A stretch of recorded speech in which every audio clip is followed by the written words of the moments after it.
नमस्कार, स्वागत आहे सर्वांचं आपल्या यूट्यूब चॅनलवरती। महाराष्ट्रातील संजय गांधी निराधार अनुदान योजनेच्या लाभार्थ्यांसाठी ही व्हिडिओ अतिशय महत्त्वाची आहे, त्यामुळे कृपया करून ही व्हिडिओ शेवटपर्यंत पहा, स्किप अजिबात करू नका। स्किप केली तर महत्त्वाची माहिती तुम्ही मिस कराल। पहा, एप्रिल हप्ता वाटप या संदर्भात सुद्धा व्हिडिओमध्ये माहिती आहे। एप्रिलचा हप्ता कधीपर्यंत जमा होणार आहे ही तर माहिती तुम्हाला मिळणारच आहे, परंतु त्याहीपेक्षा आणखीन एक महत्त्वाची अपडेट जाणून घेणार आहोत या व्हिडिओमध्ये। पहा, एप्रिल महिन्याचा हप्ता मिळणार हे तर फिक्स आहे, परंतु जी महत्त्वाची दुसरी अपडेट आहे ही जर तुम्ही मिस केली तर नक्कीच तुम्हाला संजय गांधी निराधार अनुदान योजनेच्या पुढे मिळणाऱ्या अनुदानाला मात्र मुकावं लागणार आहे। त्यासाठी व्हिडिओ फक्त कंटिन्यू करा। चला सुरुवात करूया व्हिडिओला। आणि चॅनलवर पहिल्यांदा आला असाल तर जरूर चॅनलला सबस्क्राईब करून ठेवा, जेणेकरून अशीच महत्त्वपूर्ण माहिती आपण या योजनेसंदर्भातली वेळोवेळी जाणून घेत राहू। सुरुवात करूया व्हिडिओला।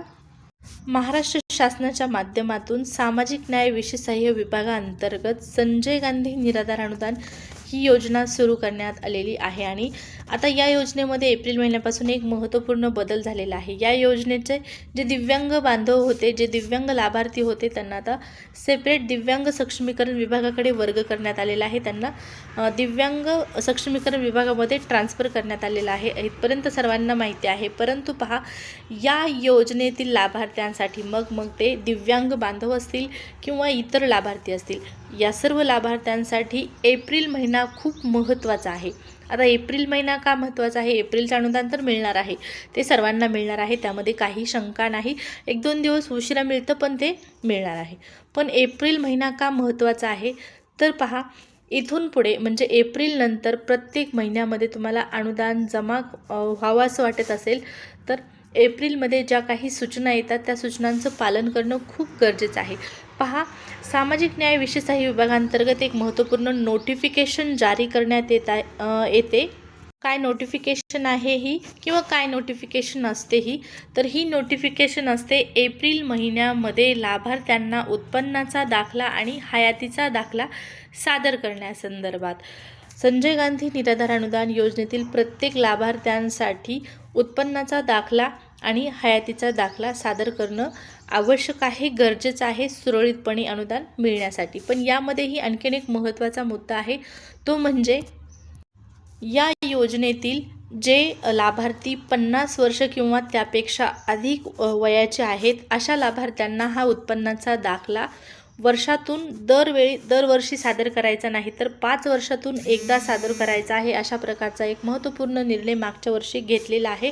त्यामुळे संजय गांधी निराधार अनुदान योजनेतील जे लाभार्थी 50 वर्ष किंवा त्यापेक्षा जास्त वयाचे असतील, त्यांनी मात्र 5 वर्षातून हा एकदाच उत्पन्नाचा दाखला सादर करावायचा आहे। आणि इतर जे लाभार्थी आहेत त्या लाभार्थ्यांना मात्र दरवर्षी हा उत्पन्नाचा दाखला सादर करणं आवश्यक आहे। आणि हा उत्पन्नाचा दाखला सादर करावा लागतो एप्रिलपासून। एप्रिल महिन्यापासून उत्पन्नाचा दाखला सादर करण्यासाठी नोटिफिकेशन जारी केल्या जातात आणि त्यानंतर मग लाभार्थ्यांना ही 2 डॉक्युमेंट सादर करावी लागतात। कोणकोणती? उत्पन्नाचा दाखला आणि हयातीचा दाखला। तर पहा, आत्ता एप्रिल महिना यासाठी महत्त्वाचा आहे, हे तुमच्या लक्षात आलेलं असेल। एप्रिलमध्ये उत्पन्नाचा दाखला आणि हयातीचा दाखला सादर करावा लागतो या लाभार्थ्यांना, या योजनेतील लाभार्थ्यांना, त्यासाठी हा महिना महत्त्वाचा आहे। मग आता एप्रिल महिना सुरू झालेला आहे, तुम्हाला प्रश्न पडलेला असेल, हा उत्पन्नाचा दाखला आणि हयातीचा दाखला कधीपर्यंत सादर करायचा आहे? जर सादर केला नाही तर आम्हाला अनुदान मिळणार नाही। तो बरोबर आहे, अनुदान मिळण्यासाठी हे गरजेचं आहे, अन्यथा तुमचं अनुदान बंद केलं जाऊ शकतं।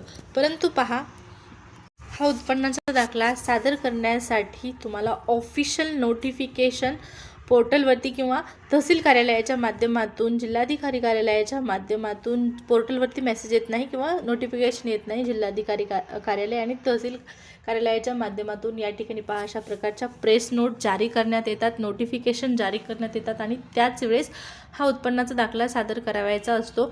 यापूर्वी या संदर्भातला एक शासन निर्णयसुद्धा आलेला आहे, त्यामध्ये सांगितलेलं आहे की उत्पन्नाचा दाखला आणि हयातीचा दाखला निराधार योजनेतील, संजय गांधी निराधार अनुदान योजनेतील लाभार्थ्यांना हा एप्रिल महिन्यापासून ते जून महिन्यापर्यंत जमा करावायचा असतो। परंतु आता स्थितीला अशा प्रकारची प्रेस नोट आलेली नाही, नोटिफिकेशन आलेलं नाही. ज्यावेळेस ही प्रेस नोट येईल त्यावेळेस तुम्हाला मात्र हयातीचा दाखला आणि उत्पन्नाचा दाखला सादर करावायचा आहे. आता ही माहिती तुमच्या नीट लक्षात आली असेल. एप्रिल महिना कशासाठी महत्त्वाचा आहे, त्याचबरोबर उत्पन्नाचा दाखला आणि हयातीचा दाखला तुम्हाला कधीपर्यंत सादर करायचा आहे. सद्यस्थितीला सादर करावायचा नाही. ज्यावेळेस नोटिफिकेशन येईल, ज्यावेळेस प्रेस नोट जारी करण्यात येईल, त्या जिल्ह्याच्या जिल्हाधिकारी कार्यालयाच्या माध्यमातून, तहसील कार्यालयाच्या माध्यमातून वेगळी प्रेस नोट जारी करण्यात येईल. तारीख एक वेगळी असेल, दिलेल्या तारखेच्या आतमध्ये तुम्हाला ते सादर करणं बंधनकारक आहे, आवश्यक आहे. इथपर्यंत सर्वांना माहिती समजली असेल. आता एप्रिलचा हप्ता वाटपाची जी तारीख असणार आहे, एप्रिल हप्ता वाटपाच्या तारखेसंदर्भात आत्ता माहिती मिळालेली आहे. अशी शक्यता वर्तवण्यात आलेली आहे की एप्रिल महिन्याचा जो हप्ता आहे तो साधारणपणे तुम्हाला पुढच्या आठवड्यामध्ये जमा करण्यात येईल.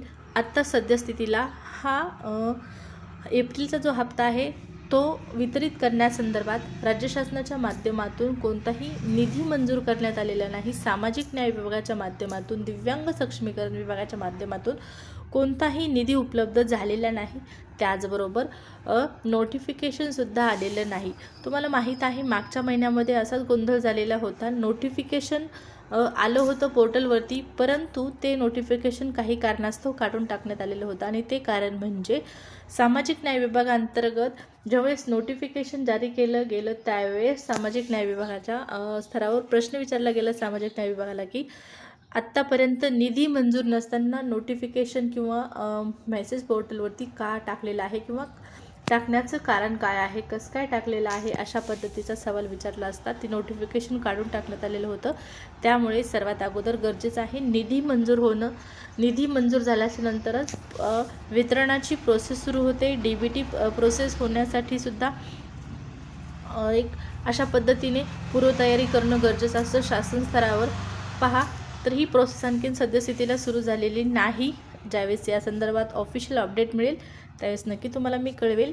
त्यासाठी चॅनलला सबस्क्राईब करायला विसरला असाल तर सबस्क्राईब करून ठेवा आणि आपल्या व्हिडिओची माहिती तुम्हाला आवडली असेल तर नक्कीच लाईक करा व्हिडिओला. अशीच महत्त्वपूर्ण माहिती तुम्हाला इथून पुढे आपल्या चॅनलवर पाहण्यास मिळणार आहे.